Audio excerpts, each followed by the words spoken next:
बढ़ रहा है और किस तरीके से उद्योग प्रदेश में लाए जा रहे हैं। खबरों में आगे बढ़ते हैं। दिल्ली से खबर है जहां राजनीतिक दलों पर ईसी का बड़ा एक्शन देखने को मिला है। 334 गैर मान्यता प्राप्त दलों का रजिस्ट्रेशन रद्द कर दिया गया है इलेक्शन कमीशन के द्वारा। तो मध्य प्रदेश के 15 दलों का रजिस्ट्रेशन रद्द किया गया है। छत्तीसगढ़ के 9 दलों का रजिस्ट्रेशन रद्द हुआ है। तो बिहार चुनाव से पहले इलेक्शन कमीशन का ये बड़ा एक्शन देखने को मिला है। राजनीतिक दलों पर इलेक्शन कमीशन ने शिकंजा कसते हुए बड़ा एक्शन लिया है। 334 गैर मान्यता प्राप्त दलों का रजिस्ट्रेशन रद्द कर दिया है, जिसमें मध्य प्रदेश के 15 दल मौजूद हैं। छत्तीसगढ़ के 9 दलों का रजिस्ट्रेशन रद्द किया गया है। तो वहीं बिहार चुनाव से पहले इलेक्शन कमीशन का ये बड़ा एक्शन सभी दलों पर जिनकी मान्यता जो है प्राप्त नहीं थी। 334 ऐसे गैर मान्यता दल थे जिनको रद्द कर दिया गया है, जिसमें से मध्य प्रदेश और छत्तीसगढ़ के भी कई दल शामिल हैं। हमारे साथ अशरफ कासवी जुड़ रहे हैं फोन लाइन पर। अशरफ, ये बड़ा एक्शन है। मध्य प्रदेश के भी कई ऐसे दल हैं जिनके पास मान्यता प्राप्त नहीं थी। कौन से ये दल हैं और कितना बड़ा ये एक्शन? अशरफ, देखिए, ये चुनाव आयोग का बड़ा फैसला है। कुल करीब 364 दल हैं जिनकी मान्यता खत्म की गई है और इसमें मध्य प्रदेश में करीब 9 दल हैं और जबकि छत्तीसगढ़ में माफ कीजिए, मध्य प्रदेश में 15 हैं और छत्तीसगढ़ में 9 दल हैं जिनकी मान्यता रद्द की गई है। तो ये चुनाव आयोग का बड़ा फैसला और इससे जाहिर सी बात है, जब मान्यता रद्द कर दी गई तो कहीं ना कहीं जो राजनीतिक दल है और जो उनके साथ जुड़े हुए कार्यकर्ता हैं उनको भी झटका लगेगा। लेकिन ऐसा नहीं है कि ये लोग जो हैं अब आगे चल के भविष्य में चुनाव नहीं लड़ सकते। चुनाव लड़ सकते हैं, इनका मतदाता प्रतिशत जैसे ही बढ़ता है तो फिर उसके बाद फिर चुनाव आयोग इनकी जो मान्यता है उस पर फिर दोबारा विचार करता, फिर मान्यता देता। लेकिन फिलहाल के लिए जो है मध्य प्रदेश के 15 दल और छत्तीसगढ़ के 9 जो राजनीतिक दल हैं उनकी मान्यता खत्म हो गई है। अब कार्यकर्ताओं का भी कहीं ना कहीं मनोबल तो जरूर टूटेगा। जो पार्टी के संस्थापक थे, पदाधिकारी थे, उनका भी टूटेगा। लेकिन ये जरूर है कि वो अगर भविष्य में चुनाव मैदान में अपनी किस्मत फिर आजमाते हैं और जनता का उन लोगों को साथ मिलता है और मतदाता प्रतिशत बढ़ता है तो चुनाव आयोग एक बार फिर से मान्यता दे सकता है। जी ठीक है अशरफ, लौटेंगे आपके पास। पंकज चतुर्वेदी हमारे साथ जुड़ गए हैं फोन लाइन पर, बीजेपी प्रवक्ता। पंकज जी, 334 गैर मान्यता प्राप्त दलों को रद्द किया गया इलेक्शन कमीशन का, ये काफी बड़ा एक्शन है। किस तरीके से आप देख रहे हैं? देखिए चित्रा जी, इलेक्शन कमीशन भारत के संविधान के दायरे के तहत काम करता है।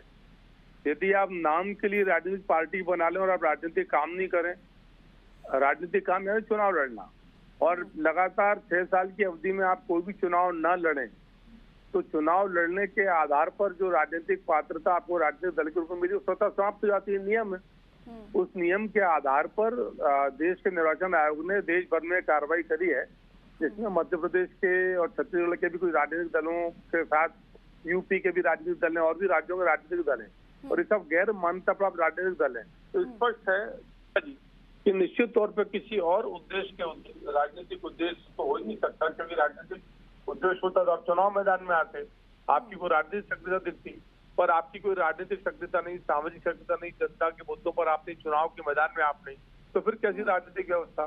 तो राजनीतिक दल को पंजीकृत होने के नाते जो लाभ मिलने चाहिए उसकी पात्रता भी आपके नहीं होती। तो मैं ऐसा मानता हूँ कि देश में फ्री और फेयर इलेक्शन के लिए हम सबको साधुवाद देना चाहिए भारत के चुनाव आयोग को, कि वो बहुत सारे उपायों पर काम करा जिसमें इस प्रकार का बड़ा काम था। तो निश्चित रूप से एक अच्छा कदम है और इससे लोकतंत्र सशक्त होगा और चुनावी राजनीति में और पारदर्शिता आएगी। ठीक है पंकज जी, आपके पास लौटूंगे। हमारे साथ नीलाभ शुक्ला जुड़ गए हैं, कांग्रेस नेता, उनके पास रुख करते हैं। नीलाभ जी, ये इलेक्शन कमीशन का बड़ा एक्शन है। बिहार चुनाव से पहले हालांकि ये एक्शन लिया गया है, क्या समझ रहे हैं आप? 334 ऐसे गैर मान्यता प्राप्त दल हैं जिनके मान्यता जो है वो गैर थी, इन्हें अब रद्द कर दिया गया। मध्य प्रदेश, छत्तीसगढ़ के भी कई ऐसे दल हैं, तो पूरे यूपी में भी हैं। कैसे देख रहे हैं आप? देखिए, चुनाव आयोग किनके इशारों पर काम कर रहा है, कैसे किनके दिशा निर्देश पर काम कर रहा है और क्यों काम कर रहा है, ये सारा बीज हो चुका है। जिस तरह वोटर लिस्ट में गड़बड़ियां पाई जा रही है, वोटों की चोरियां हो रही है, वोटिंग लिस्ट में लगातार हेरफेर हो रहा है, राहुल जी और कांग्रेस लगातार सवाल पे सवाल खड़े करे जा रहे हैं। इस तरह ये जो हरकतें जो की जा रही है, यानी ये बड़े सवाल खड़े होते हैं आगे चुनाव आयोग किसके निर्देश पर काम कर रहा है, किसके दिशा निर्देश पर चल रहा है, किसके इशारे पर काम कर रहा है। बिल्कुल, ये सीधे तौर पे तो आरोप लगा रहे हैं आप। पंकज जी जुड़े हुए हमारे साथ, उनसे ही लेते हैं जवाब। पंकज जी, नीलाभ शुक्ला जी जो हैं हमारे साथ, वो कह रहे हैं कि ये समझ में आ रहा है साफ तौर पर कि किसके इशारों पर इलेक्शन कमीशन काम कर रही है। अभी तो इशारे का कोई विषय नहीं चित्रा जी, और जिनकी भी राजनीतिक पार्टी की मान्यता समाप्त करे उनको 30 दिन अपील का समय दिया है, नियम है।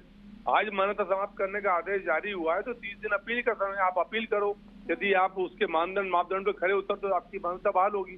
तो इसमें किसी के इशारे पर और चुनाव आयोग जो काम कर रहा है, ये क्या असल में क्या राहुल गांधी जी और पूरी कांग्रेस पार्टी मानसिक रूप से विक्षिप्त और दिवालिया हो गई है, इसलिए बचकानी बातें करते। चुनाव जीत जाते हैं क्योंकि चुनाव आयोग अच्छा आप तो चित्रा जी कोई ऐसी पार्टी देखी जो चुनाव जीतती हो चुनाव आयोग को बुरा कहे? होता ही नहीं है। जो हारता है वही रोने गाने गाता है। साफ तौर पर इसका बिहार चुनाव से कोई लेना देना नहीं है, आप कह रहे हैं नीलाभ जी। बिहार से क्या वास्ता? क्या बिहार के राजनीतिक दल ने 334 क्या?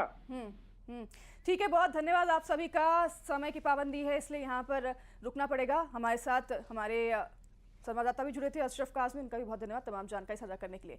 खबरों में आगे बढ़ते हैं, बता दें आपको अब खबर